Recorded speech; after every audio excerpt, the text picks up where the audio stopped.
We've got Jeffrey Sachs on the Judges podcast speaking about Russia, Europe. We'll get into it. Very important. Hi, everyone. Judge Andrew Napolitano here for Judging Freedom. Today is Monday, June 29th, 2026. Professor Jeffrey Sachs joins us now. Professor Sachs, a pleasure, my dear friend.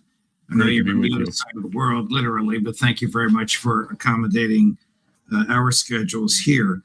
I want to talk to you at some length about what appears to be the demise or the collapsing of the Greater Israel Project. But before we get there, a few questions about Russia.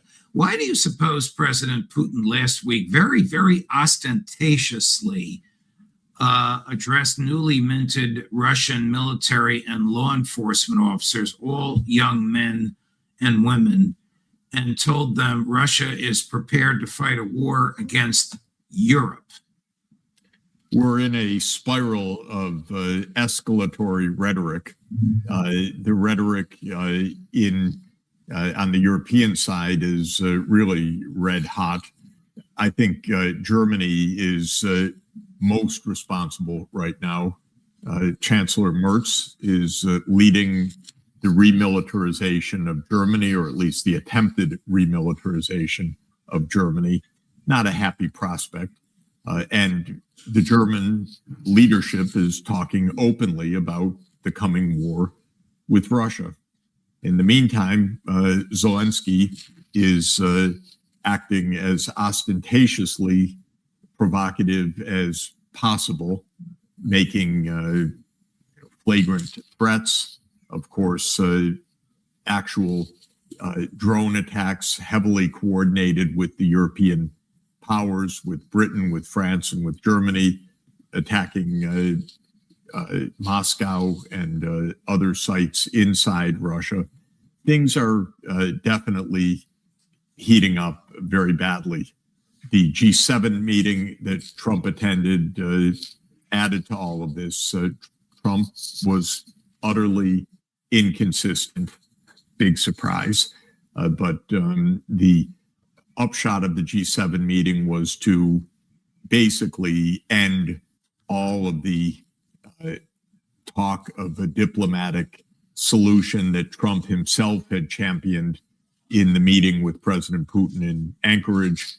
And Trump basically said, well, we should go on. Ukraine is doing well, and we support that. I'm only paraphrasing, but Right. Basically the situation is quite dangerous, actually. I mean, is it realistic to think that Germany would attack Russia? And for what? For what legal, moral, or even political purpose would it do so? Well, of course, nobody's actually speaking diplomatically, so there's no meeting of the minds at all. Not even a coherent debate or negotiation over peace. Essentially, the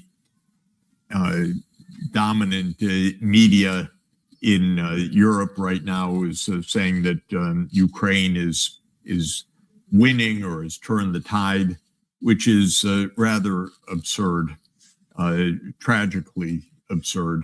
It's no such thing. But what is happening is that there's just ongoing war and destruction. If anything, Russia's continuing to take ground. And this is the thing, like we got told, like, Ukraine, oh yeah, they're advancing, they're winning. But the reality is the amount of Ukrainian young lads and men dying. For what? Like you say, I don't know enough about the region, like I'm just learning. But you see videos of young lads getting dragged off the street to go and die. For what? That's one of the main reasons Starmer didn't want to get involved with Iran, because we're too busy in Ukraine and Russia. Do you think it's going to end well? Like I've said, and I'll say it again, could you blame Putin for retaliating? There's a drone factory not far from me. Would you blame him? If they're the drones going to Ukraine to kill his civilians, would you blame them? People forget, man. Russia are a nuclear-armed country. They could get rid of this tiny little island in a heartbeat. I don't think you can stop a nuke. Like, I don't know what our air defense systems are like, but it's worrying times. Like, found in an important way, but Ukraine is making as many attacks as possible with drones inside Russia. Most military analysts don't believe that this is really in any way turning the tide, and Ukraine basically has lost most of its army, and on the ground, while it's quite bloody, the Russians are advancing. But the rhetoric in Europe is now we're going to defeat Russia. It's mind-boggling. If it ever were really the case that Russia was somehow being defeated militarily, it will escalate to tactical nuclear weapons, and has said so repeatedly. Mm-hmm. And the calls within Russia for actually unleashing nuclear war, at least threatening it, are rising. People who are known personalities, who are senior analysts, who are close to power, maybe who are stating things that the Russian government wants them to state, are openly opining about that kind of escalation if it comes to that. All of this is a kind of insanity.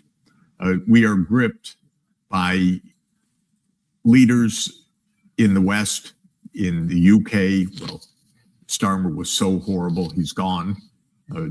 So we can talk about Macron and Merz, who are also horrible. We can talk about Trump. They somehow think that the world's a video game, that when they attack, well, that's a slap. Sometimes Trump says a gentle slap. These are people who are killing people in large numbers and absolutely normalizing this as if it's some kind of tactical game over a game board. So I think many of us watching this find the behavior completely shocking and irresponsible.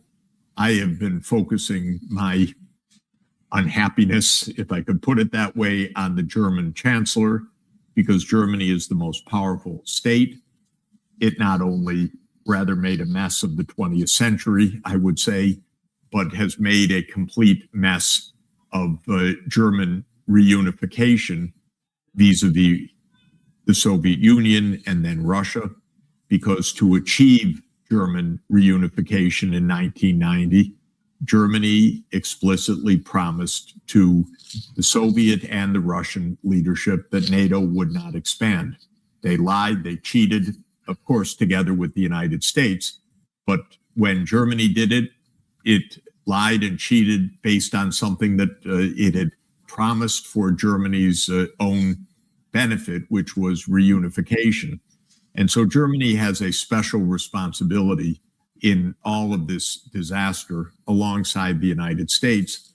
And Merz is turning out to be absolutely terrible without any idea or inkling or ability to enunciate any understanding of why we're in this mess. And I have to say, it's very sad and alarming, but I'm speaking to lots of international leaders right now. I've not heard really a good word about the German chancellor, I'm sorry to say. Colonel McGregor says he's the most dangerous chancellor Germany's had since Hitler. Well, I'll tell you, people are not overwhelmed with his intellect. They're not overwhelmed with his direction. They're not overwhelmed with his demeanor. Let me just put it that way. And it's really rather frightening. And if something bad happens in Russia because Ukraine missile attack or drone attack or terrorist attack, because they also delight in killing senior Russian military officials and others. And if something very bad happens, we could really quickly spiral into something out of control. There are very few grown-ups around in politics in the Western world right now. And somehow they think that taunting a nuclear superpower is a smart idea. And the smaller the states, like the Baltic states, the more they're engaged in the taunting and saying it's all bluff, don't worry about it, until, of course, it's not a bluff. These people are reckless with our lives. It's really, really quite despicable.